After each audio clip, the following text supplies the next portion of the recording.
Stop writing Rust like it's C or C++. Too many bad developers carry bad habits from low-level backgrounds straight into Rust. The result is code that compiles, but is hard to read, hard to maintain, and painful to debug. Let me show you what I mean. Here's a snippet that looks like something straight out of a C textbook. Yes, it compiles, yes, it runs and does what it's expected, but this code is full of bad habits. Habits that Rust was designed to help you avoid. Let's walk through 5 of the worst ones and how to fix them. The first bad habit that I want you to stop is bad function names.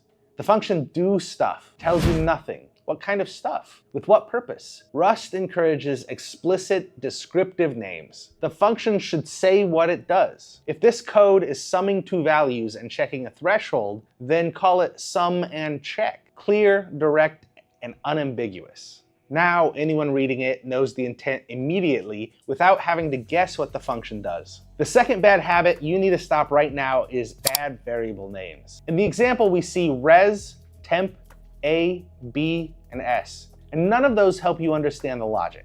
Some people think that because Rust compiles directly to bytecode, that it still makes sense to use these very short C-style variable names. But Rust isn't C, Rust isn't assembly language.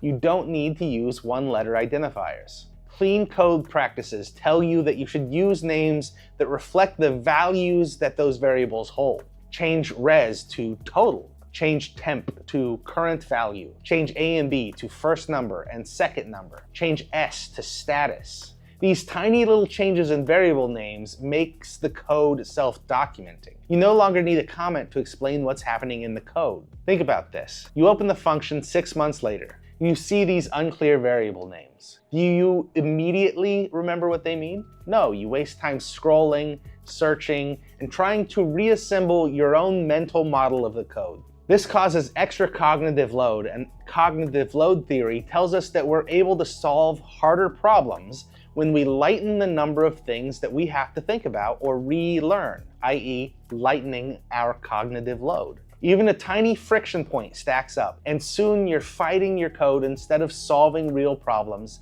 and implementing features.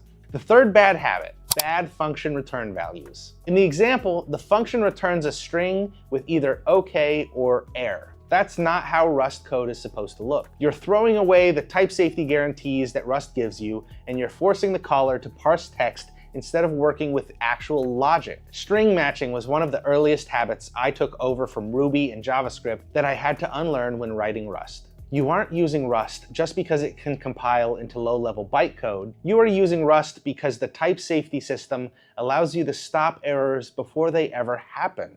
For example, imagine our function does division, and for some reason we only want to divide if the second number is smaller than the first. If this function returns strings OK or error, we try to do something with each of those results by using the match keyword. If we match on the string pattern, and we later decide we need to add a divide by 0, our match arm would not know that it's missing a possible result, resulting you in getting surprising errors and runtime bugs that you're not supposed to get in Rust. Instead, define an enum like this.